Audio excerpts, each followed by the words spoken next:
On the 28th of September 2008, a rocket exploded. Not metaphorically, not as a business failure, an actual rocket. Built with hundreds of millions of dollars, years of engineering, and the last remaining hope of a company on the absolute edge of collapse, exploded in the sky over a tiny island in the Pacific Ocean.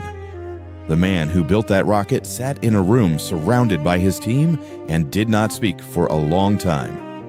This was the third consecutive failure. 3 rockets, 3 explosions, 3 humiliations broadcast to the entire world, while every expert, every critic, and every person who had ever told him he was insane celebrated quietly and waited for him to finally admit they were right. He had 1 rocket left. 1. If it failed, SpaceX was finished. Tesla was already dying, hemorrhaging cash in the middle of the worst financial crisis in a generation. His personal fortune was nearly gone. He had borrowed money from friends just to make payroll. The man who had sold 2 companies for hundreds of millions of dollars was weeks away from losing absolutely everything. His closest friends had held an intervention. Serious, brilliant people who loved him had sat him down and begged him to stop. One of the co-founders of PayPal looked him in the eye and told him directly, "You are going to lose everything." He listened, and then he went ahead anyway. The 4th rocket launched on September 28th, 2008. It worked. That single moment, that 4th launch, changed the course of human history. Within 6 weeks, NASA handed SpaceX a contract worth $1.6 billion. Tesla survived, then it thrived. Then it became the most valuable car company on Earth, surpassing Toyota, Volkswagen, Ford, and General Motors combined. And the man who had slept on an office floor, showered at the YMCA, and borrowed money just to survive, became the richest human being who had ever lived. But how did a bullied, broken boy from a small city in South Africa get to that launch pad in the first place? That story starts much earlier, and it is far more painful than anything you have read in a headline. Elon Musk was born on June 28, 1971, in Pretoria, South Africa. From the outside, his childhood looked comfortable enough. His father, Errol, was an engineer, and his mother, May, was a model and dietitian. They were not poor. They were not struggling. By South African standards, they were doing reasonably well.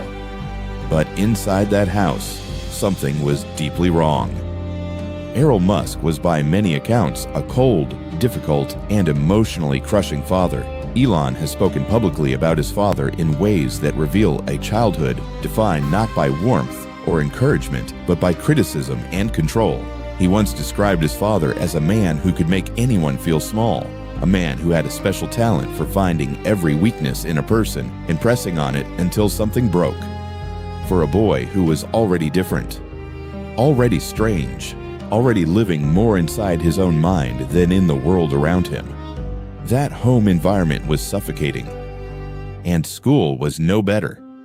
Elon was small for his age. He was socially awkward in a way that other children could smell from a distance. While his classmates were outside playing, he was inside reading.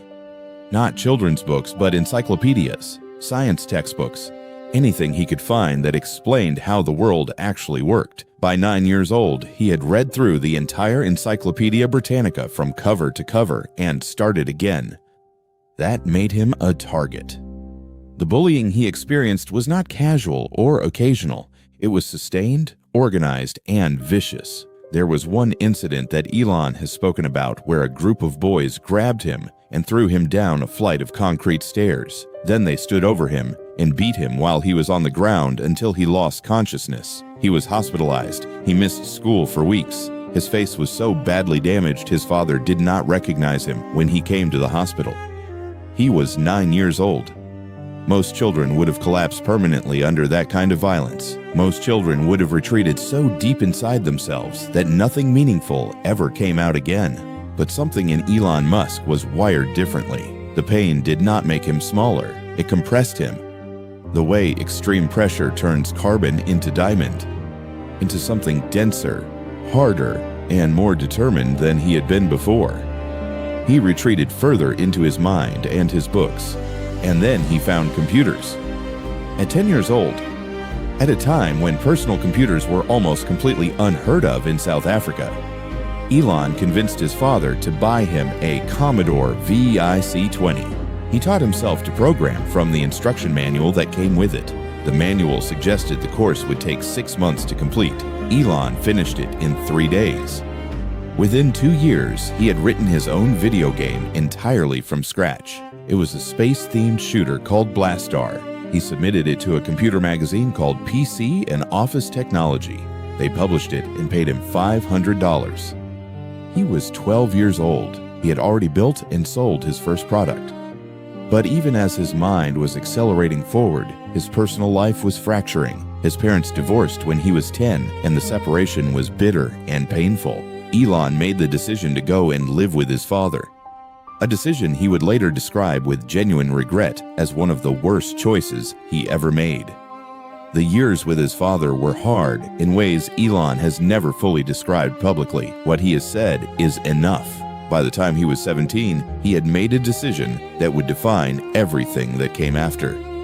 He was leaving South Africa, not because opportunity was calling him somewhere specific, not because he had a plan, but because South Africa required mandatory military service, and Elon could not bring himself to serve a government whose apartheid policies he found morally indefensible. He looked at the life that was being mapped out for him. The military service, the limited horizons, the weight of a country that felt like it was moving in the wrong direction, and he chose to walk away from all of it. He applied for a Canadian passport through his mother's side of the family. When it arrived, he packed what little he had and bought a one-way ticket. He arrived in Canada in 1989 at 18 years old with almost no money and a single contact. A distant relative whose address he had written on a piece of paper. When he got to that address, the relative had moved. No forwarding information, no phone number, nothing. He was 18 years old, alone in a foreign country, with almost no money and nowhere to sleep that night. He did what he had always done when the world gave him nothing. He figured it out. He worked whatever jobs he could find. He cleaned boilers at a lumber mill, a position so physically punishing that full-time workers warned him it would break him within a week. The job involved climbing inside industrial boilers in suffocating heat and shoveling out the hardened residue inside. Workers were paid $18 an hour, specifically because almost nobody could tolerate the conditions for more than a few days. Elon lasted. He showed up every day. He did the work. He eventually made his way to Queen's University in Ontario, where he enrolled on a scholarship. 2 years later, he transferred to the University of Pennsylvania, one of the most prestigious universities in America, where he earned not one degree but two. A Bachelor of Science in Economics from the Wharton School and a Bachelor of Science in Physics. 2 degrees, because for a mind like his, one was simply not enough. And then he got into Stanford University, a PhD program in energy physics, one of the most elite academic programs in the world at one of the most elite institutions in the world. His future was completely secured. All he had to do was show up, complete the program, and collect credentials that would open every door in academia, research, and industry for the rest of his life. He lasted 2 days. 2 days into his Stanford PhD program, Elon Musk walked out because he could not ignore what was happening around him. The internet was exploding into existence in real time. The entire architecture of human communication and commerce was being rebuilt from scratch right in front of his eyes, and he was sitting in a classroom studying theory when the most important technological revolution in human history was happening outside the window. He could not do it. He could not sit still while the world was changing. He called his brother Kimball. Together they founded their first company in 1995, a software startup called Zip2 that provided online city guides and business directories to newspapers. They rented the smallest office they could find in Palo Alto. They had no money for apartments, so they slept in the office on sleeping bags. They showered at the YMCA down the street. They ate cheap food and worked 20-hour days and poured everything they had into building something from nothing. Banks refused to give them loans. Investors passed on their pitch. There were months where making payroll felt like an impossibility. There were nights where Elon genuinely did not know if the company would exist in the morning. But it survived. And then it grew. Newspapers across America started paying for the Zip2 software. The revenue built, the team expanded, and in February 1999, just 4 years after that first night on the office floor, Compaq acquired Zip2 for $307 million. Elon Musk walked away with $22 million. He was 27 years old. Most people would have stopped there. Most people would have bought a house, bought a car, taken a long vacation, and spent the rest of their lives living comfortably off that single moment of extraordinary success. Most people would have considered themselves finished. Elon immediately invested $12 million of his own money into his next idea. He founded X.com in 1999, one of the first online financial services and payment companies in the world. The concept was radical for its time, moving money over the internet at a speed and convenience that traditional banks could not match. The idea attracted both investors and competitors almost immediately. One of those competitors was a company called Confinity, founded by Peter Thiel and Max Levchin. Confinity had built a product called PayPal, a digital wallet that allowed people to send money to each other using email addresses. The two companies were locked in fierce competition for the same market until their investors forced a conversation that ended in merger. X.com and Confinity combined. The PayPal brand won out, and Elon Musk became the largest shareholder in one of the most disruptive financial products the world had ever seen. In October 2002, eBay acquired PayPal for $1.5 billion in stock. Elon's share of that sale was $180 million. He was 31 years old. He had now built and sold 3 companies. He had $180 million in the bank. By any reasonable measure, he had already lived 3 extraordinary lifetimes of success. And then he did the thing that made everyone who knew him genuinely fear for his sanity. He took $100 million and invested it in a private space exploration company. He took another $70 million and invested it in an electric car startup. He kept roughly $30 million in reserve. The space company was SpaceX. The car company was Tesla.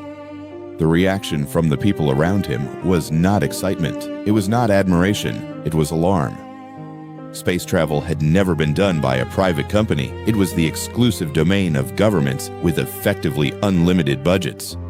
NASA, the Russian space program, the European Space Agency.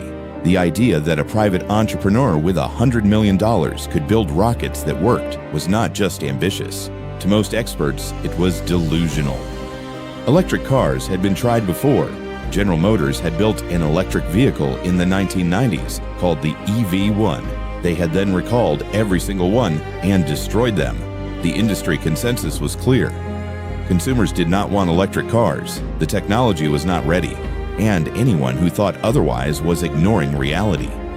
Several of Elon's closest friends and most trusted advisors organized a formal intervention. They gathered together, sat him down, and presented him with detailed arguments for why both companies were going to fail and why he was about to destroy everything he had built.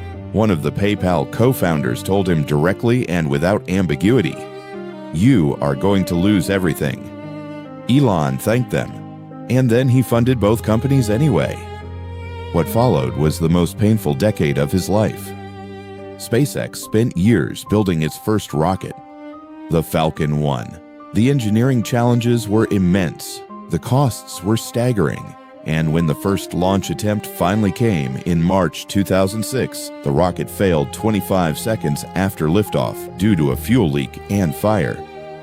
The second launch in March 2007 made it further, but a residual fuel slosh caused the engine to fail to shut down properly, and the rocket was lost.